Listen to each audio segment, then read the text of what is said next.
Hello everyone, welcome back to my another vlog. Ready হয়ে পড়েছি, একটা জায়গায় যাওয়ার আছে, কিন্তু বৃষ্টি খুব জোরে সোরে নামলো। কীভাবে যাব সেটাই ভাবছিলাম, তাও যেতে তো হবে।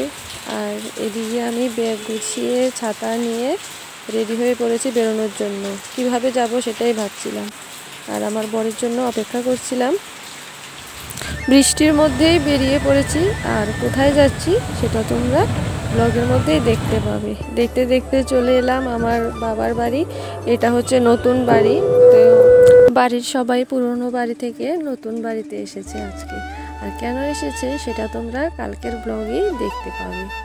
মা, বাবা, পিসিমণি, ঠাকুরমা সবাই এসেছে, আর আমি বা কেন বাকি থাকবো, তাই আমিও চলে এলাম। আর আমার বড় আসবে রাত্রে।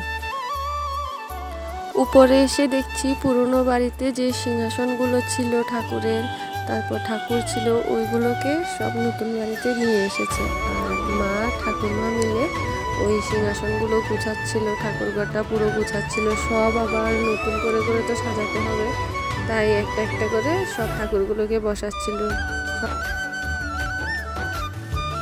আর এই রুমে হচ্ছে কালকে যে একটা পুজো আছে, ওই পুজোর জিনিসগুলো সব গুছিয়ে রেখেছে।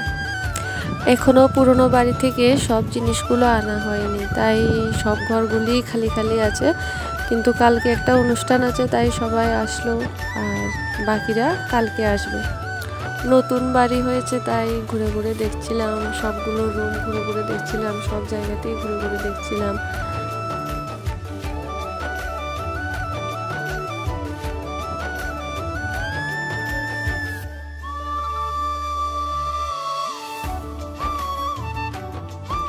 এসে দেখি মা ঠাকুরমা এখনও সিংহাসনগুলো গুছাচ্ছে, তাই আমি কি করবো, একা একা আমি চলে গেলাম ছাদে তোমাদের সাথে ছাদটা শেয়ার করার জন্য। আর ছাদে এসে দেখো ভিউটা কত সুন্দর, আর আকাশটা দেখো, খুবই ভালো লাগছে দেখে।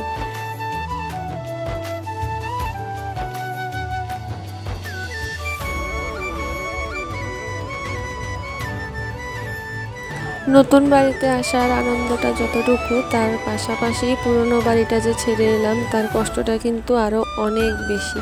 কারণ যেখানে আমার জন্ম, আমি ছোট থেকে বড় হয়েছি, ঘরের প্রত্যেকটা কোনায় কোনায় ছোটোবেলার স্মৃতি জড়িয়ে আছে। সে জায়গাটাকে কিভাবে ভুলে থাকা যায় বলো তো? সব কিছু ভোলা যায়, কিন্তু নিজের জন্মস্থান কখনোই ভোলা যায় না। এখানে মা, ঠাকুরমা, আমি, পিসিমণি সবাই মিলে চলে এলাম সন্ধ্যাবেলায় চায়ের আড্ডায়। আমি চা খাই না, কিন্তু সবাই খাচ্ছিল, তাই আমিও সবার সাথে বসে আছি। সকাল থেকে তো পুজো শুরু হবে, তাই সকালে তো সবজি কাটার সময় থাকবে না, তাই আজকে রাত্রে সব সবজিগুলো কেটে নেওয়া হবে। সবাই বসে পড়েছে সবজি কাটতে, আর আমিও ওদের সাথে বসে পড়লাম ওদের কাজে হেল্প করার জন্য। কেউ পটল কাটছে, কেউ মাশরুম কাটছে।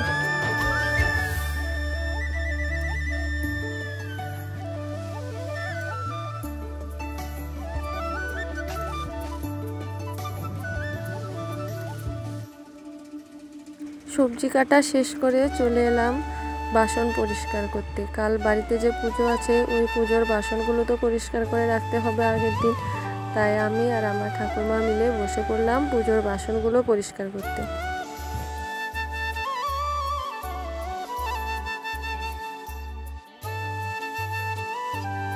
বাসন পরিষ্কার করে ঠাকুরমা চলে এলো রাতের রান্না করার জন্য, কারণ ঠাকুরমার হাতের রান্না সবাই খেতে পছন্দ করে, তাই রান্নাটা ঠাকুরমাই করলো। রাতের খাওয়া দাওয়া শেষ করে সবাই একটু বসে আড্ডা দিচ্ছিলাম। কাল বাড়িতে কি পুজো সেটা দেখতে হলে তোমাদেরকে দেখতে হবে ভিডিওর নেক্সট পার্টটা। আর আমার ভিডিও যদি ভালো লেগে থাকে তাহলে like, comment, share and subscribe করে দিও। আর ভিডিওটা এটুকুই, টাটা।